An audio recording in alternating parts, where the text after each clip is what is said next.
Hey, Mr. Clash here with a little bit of an interesting video today. I'm going to show you 13 things that you might not know about Clash of Clans. Some of these things you might know, you might have noticed or not, but I'm pretty sure there'll be some things here that you did not know.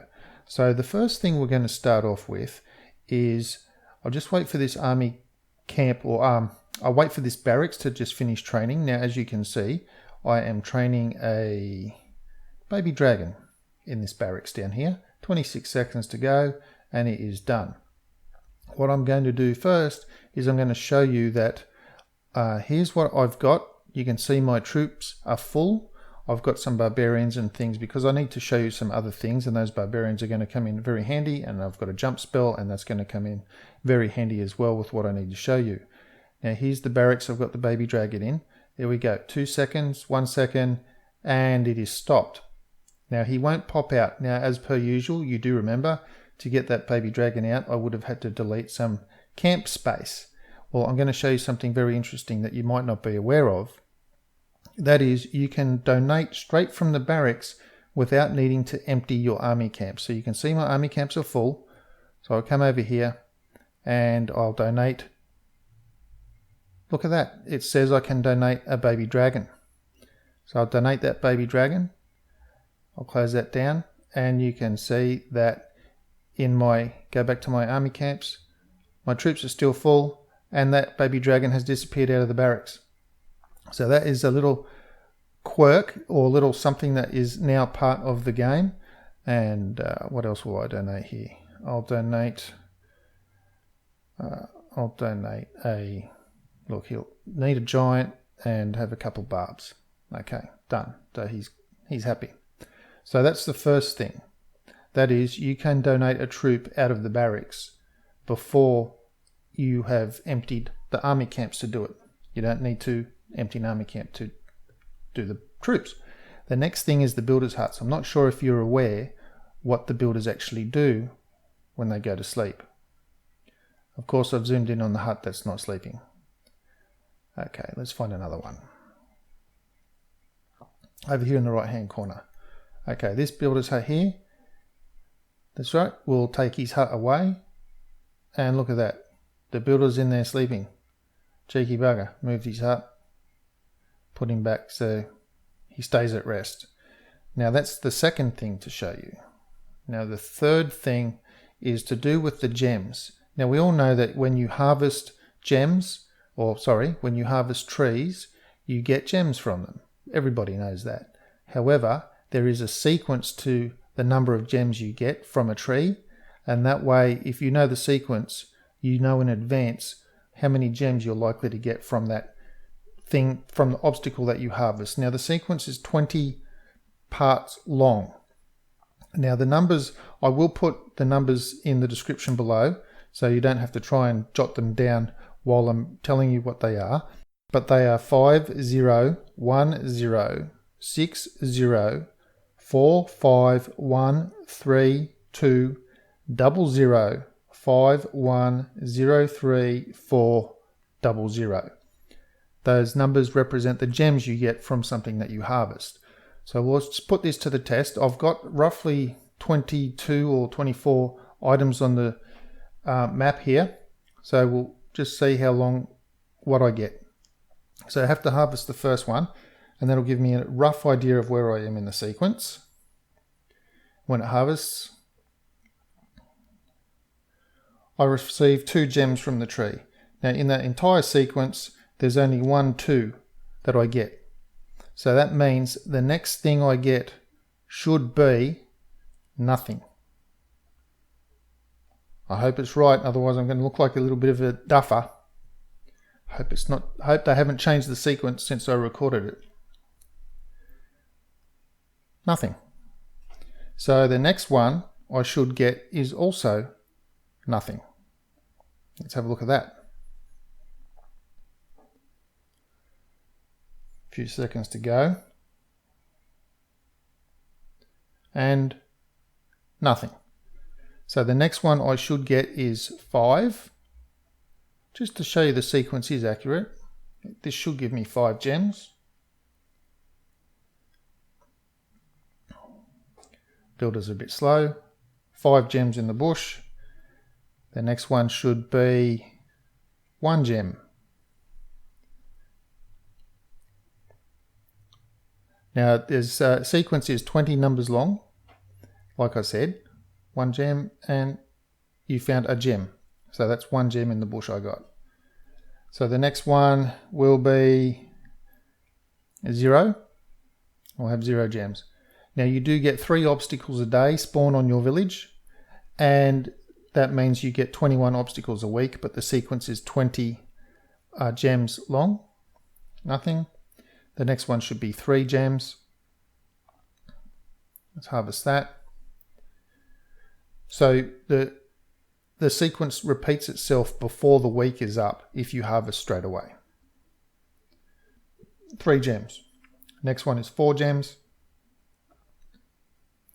When I harvest it, it will be 4. So when you add up all the gems that you get, the sequence is 20 long. There we go, 4 gems in the bush.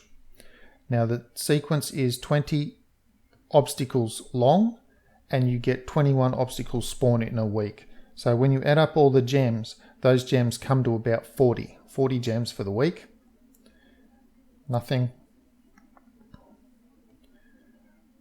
I think that was the first nothing, because after the 4 there's 2 nothings and then there's a 5.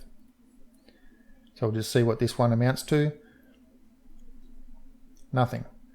So that means the next one will be 5 gems from the mushroom. Just to show you that the sequence is accurate. 5 gems from the mushroom.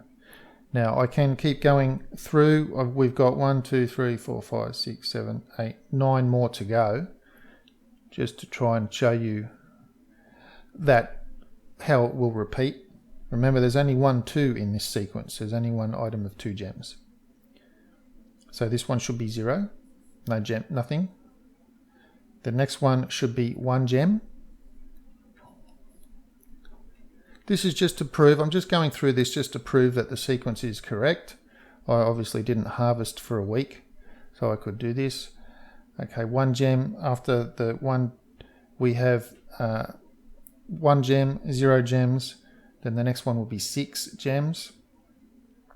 So we've had the 1 gem. This will be the 0 gems. And then we have 6 gems. 6 gems from this one. And it doesn't matter which item you harvest. The gems are not associated with a particular tree or a trunk or a mushroom or whatever. They're just whatever item is harvested within that sequence. There we go, 6 gems. Now we come on to this one, should be 0.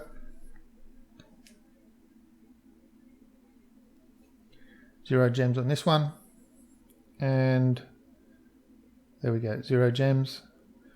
Now you can see I'm just going randomly around the base now. I'm not going in any order, I'm just going up and down wherever I need to go, just to prove that the sequence is accurate and that it will bump back to 2. So there we have the 4 gems in the bush. The next one will be 5 gems out of this mushroom.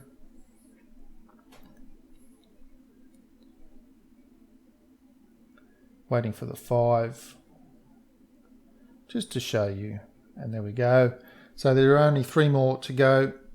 I can harvest them at the same time because they are larger trees, and we'll do this one down here. So this one will give me 1 gem. This one will give me 3 gems, and this last one is back to 2 gems. So we'll just watch these items appear on the screen. I've found 1 gem. I have found 3 gems.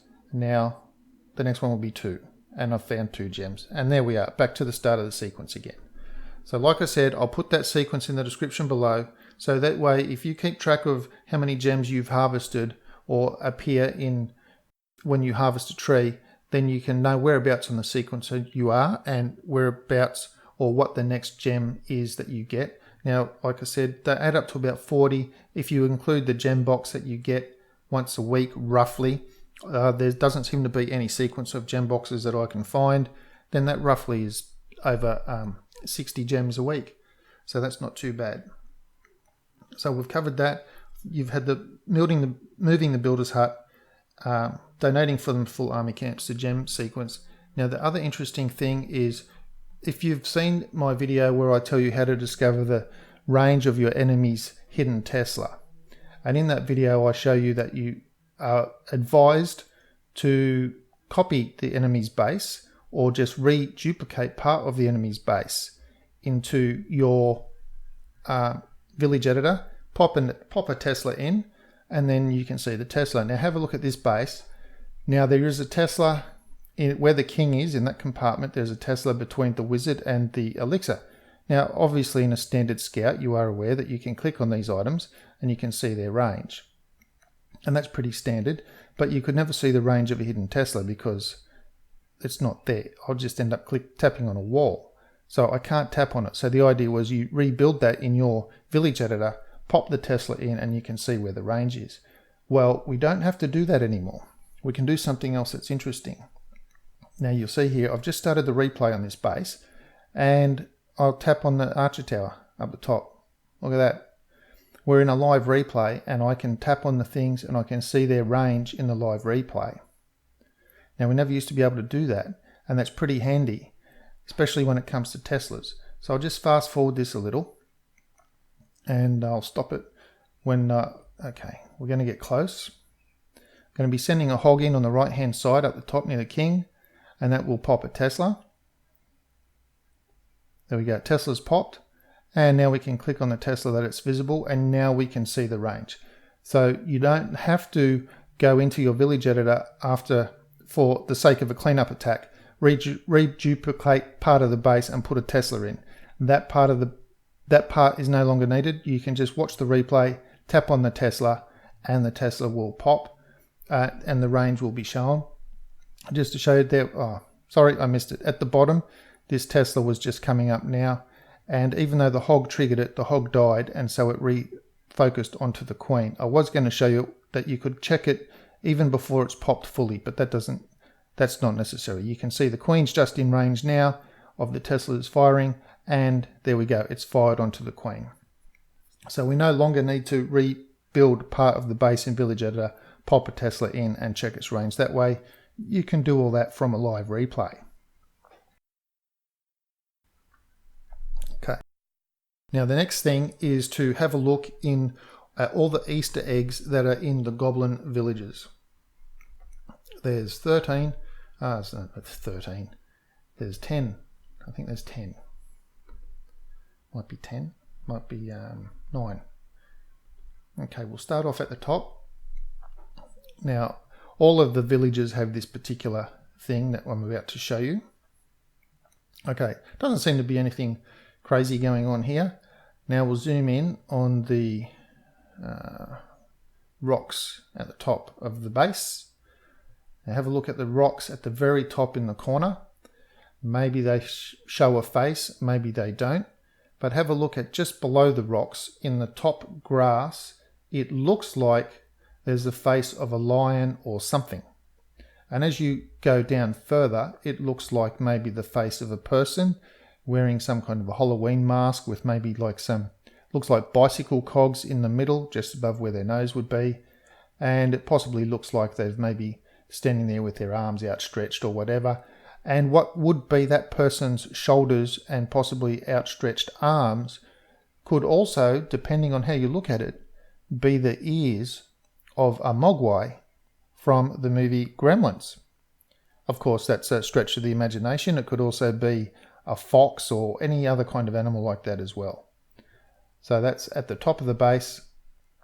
And when we come to the bottom of the base is same sort of thing going on at the bottom.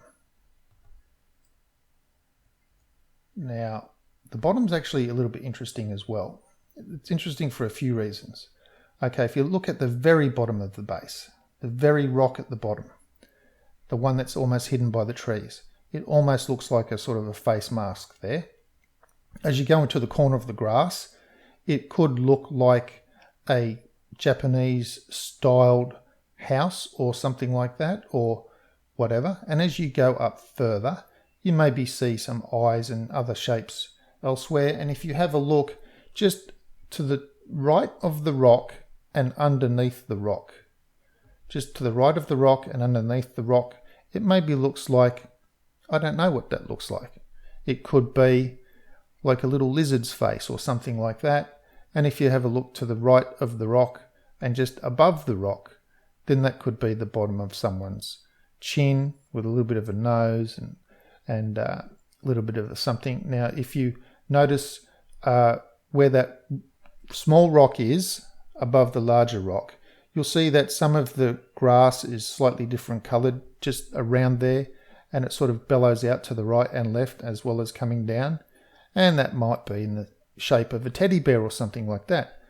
It's all sorts of, it's really interesting to see the different shapes and things that you are finding in here.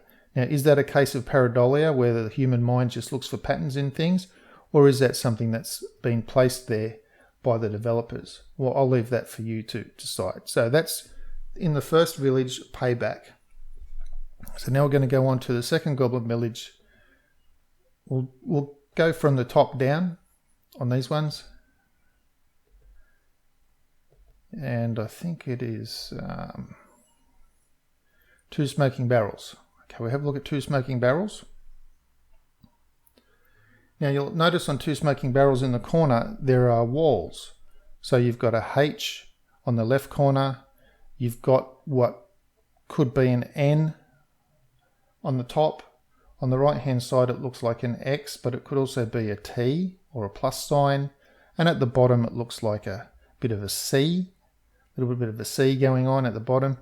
And in the middle, the walls themselves create a letter C, but you can see that the outline of red with the cannon creates the shape of an E. Now, what does that mean? I don't know. It's just something that's interesting. The 2 C's of the wall could be like the large wooden C is a C. Then you've got the town hall of the goblins, which could be an O. And then you've got the small C. So that could be representatives of Clash of Clans in the middle of that one. What the H and the other things represent, don't know. Leave that for you to decide. So we'll go on to the next Goblin Easter egg.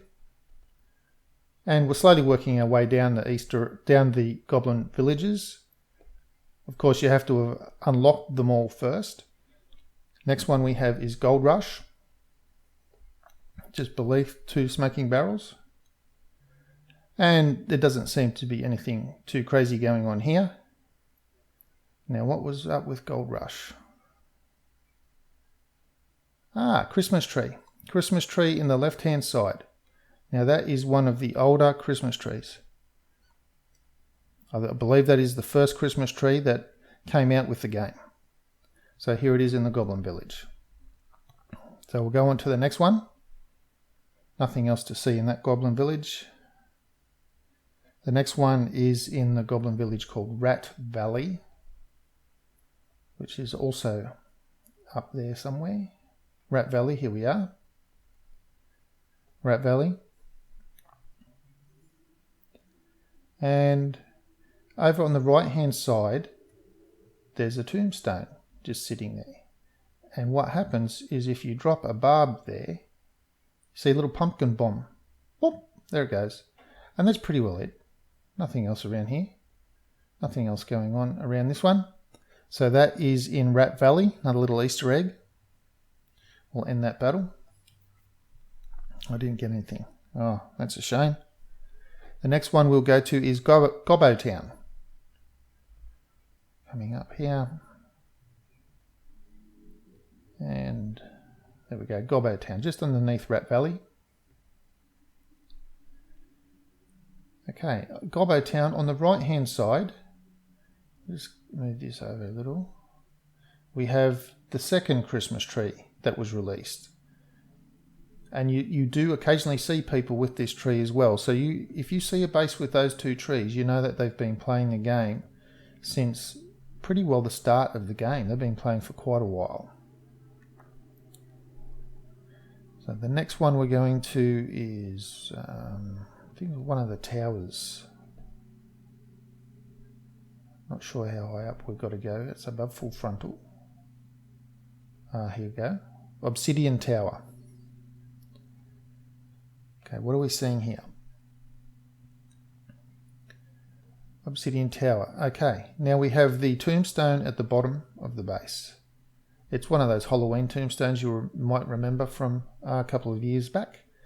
Well, when you place something there we go. I have 5 skelly traps pop, and that's it. 5 skelly traps. A lot of skeletons to deal with. So if you're going to attack this base, don't put any troops down in the corner, otherwise you'll have to deal with a lot of skeletons down there. Only three more goblin villages to go, and then that is done. That's all the Easter eggs and all the things about Clash of Clans that you might not have known. And natural defense, I think, is the next one. There we go, natural defense. Okay, natural defense has, this is interesting, this little gold storage here. It doesn't really appear to be empty, or full rather, but they've put some Teslas around the place. So if you haven't gotten to this one yet, just be aware that that little gold storage has 4 Teslas around it. So that's all we've got from that one, natural defense. Of course, other goblin villages have little pop-up Teslas as well, but that one's just, the other pop-up Teslas are usually near the base, not something that's on the outside wall. Now we'll go to full frontal. There we go, full frontal. Okay, now full frontal, it doesn't look like there's anything going on here, except that watch carefully at the top rock. I'm just going to drop a barb up here. There we go, little pumpkin bomb. Now watch the next rock going around clockwise. Little pumpkin bomb behind that one. Now the next rock going clockwise, another pumpkin bomb, and one at the bottom. The bottom rock, if I can get it to go. There we go, another pumpkin bomb took off. So that is full frontal, little Easter eggs in full frontal. The next one is Goblin Picnic, and this one is probably save the best to last, and it's the one that's furthest down the map as well. So here we go, Goblin Picnic. And there we go, Goblin Picnic. Now over in this part of the base we have a P.E.K.K.A. Now you can't get to the P.E.K.K.A. because he's surrounded by a wall. But when you drop a jump spell over that wall, and then you send a troop over that jump spell. Watch closely here. So I can get him to go over. Come on guys, go through. That's it. He sets something off, and now look at this, Santa comes. Drops some stuff on the ground, a bunch of presents, a few bombs, and there we go. That's the Santa bomb. He's dropped a few presents. Now, you can't harvest these presents at all. Nothing happens to them. But there you go. That's an old thing that was in the game once, like a Santa bomb. People tried to not have that triggered so they could keep their Santa bomb. So we'll end that there. And that is all the Easter eggs in the Goblin Village.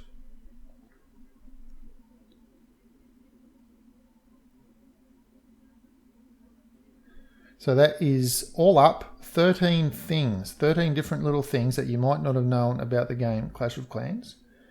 Now, you'll remember that the last sequence I had, I'll harvest this tree while we talk. So I should get nothing, nothing, and then 5 from my harvests. So you will see that if nothing comes, nothing will happen. It'll just say, nothing, it doesn't come up and say no gems. So I have nothing, nothing, 5, and then 1. So the next 2 things you should see pop up is 5 and then 1.